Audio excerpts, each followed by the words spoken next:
Monsoon की शुरुआती बारिश में आई कमी की वजह से देश भर में खरीफ फसलों की शुरुआती बुआई 24% पिछड़ गई है। कृषि मंत्रालय के आंकड़े देखें तो 24 जून तक देश भर में 140.52 लाख हेक्टेयर में खरीफ फसलों की खेती हुई है, जबकि पिछले साल इस दौरान 184.44 लाख हेक्टेयर की फसल लग चुकी थी।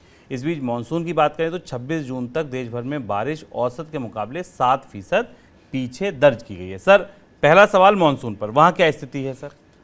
मानसून पर जैसा हमने पिछले सप्ताह भी चर्चा की थी, रिवाइज्ड आंकड़ा हमारे सामने आ रहा है, वो हमें ये बता रहा है कि अगर आप पूरा पिक्चर देखें मानसून का भारत में तो उसमें 7% का ही शॉर्टफॉल दिखाई दे रहा है। लेकिन अगर आप राज्यों का आंकड़ा देखें जो आपकी स्क्रीन पर दिखाई दे रहा है, जो प्रमुख अनाज उत्पादक राज्य हैं, तीनों ऊपर से देखिए, उत्तर प्रदेश, गुजरात, महाराष्ट्र और उड़ीसा, छत्तीसगढ़, कर्नाटक, बिहार, ये जितने प्रमुख राज्य हैं जहां से खरीफ की सबसे ज़्यादा फसल आनी होती है, वहां बरसात की कमी। उत्तर प्रदेश में तो -77% है। उत्तर प्रदेश के बहुत बड़े हिस्से में, पूर्वी उत्तर प्रदेश के छोटे हिस्सों को छोड़कर बाकी पूरे उत्तर प्रदेश में अभी बारिश की बौछारें नहीं पड़ी हैं।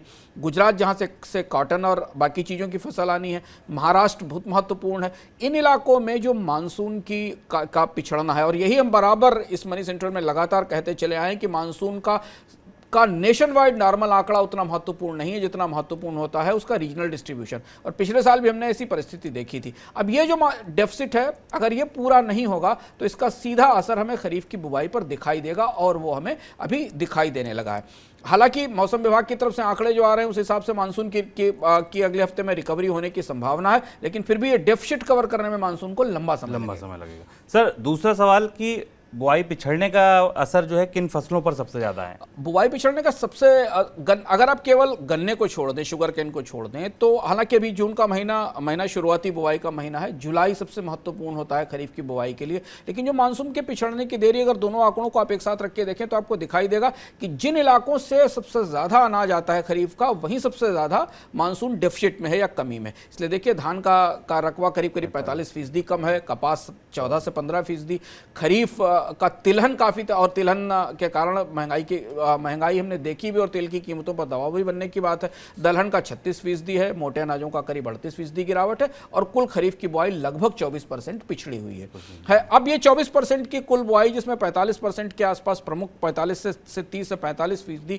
की सोइंग में कमी अन्य प्रमुख फसलों के बारे में देखी जाए, और मानसून के अभी तक के व्यवहार को देखा जाए, तो ये दबाव चिंता पैदा करने वाला है। स्वाभाविक रूप से दबाव चिंता पैदा करने वाला है। और हमें ध्यान रखना होगा कि ऐसी परिस्थिति में जबकि डीजल की कीमतें बहुत ज़्यादा ऊंची हैं, किसानों की कॉस्ट ऑफ एग्रीकल्चर बुरी तरह बढ़ी हुई है, जिस पर हम पहले से भी चर्चा करते रहे, ऐसी स्थिति में वो खरीफ की बुवाई के लिए पूरी तरह से मानसून पर निर्भर हैं, क्योंकि वो डीजल खरीद कर खेती में बुवाई करने की परिस्थिति में इस साल नहीं होंगे, क्योंकि उनकी वैसी भी लागतें काफ़ी ज़्यादा बढ़ी हुई हैं। तो इसलिए ये एक महत्वपूर्ण दरार है, एक प्रेशर पॉइंट है, जो अगर ईज आउट नहीं हुआ जुलाई तक तो हमें बाजार पर इसका काफ़ी असर दिखाई देगा, खासतौर से महंगाई को लेकर। बिल्कुल, मतलब अगले हफ्ता 10 दिन बहुत इंपॉर्टेंट हैं। मानसून की बारिश हो जाए उसके बाद तो उसे डीजल पर पाला जा सकता है, लेकिन शुरुआती स्थिति डीजल के सहारे बुआई की स्थिति में बहुत सारे किसान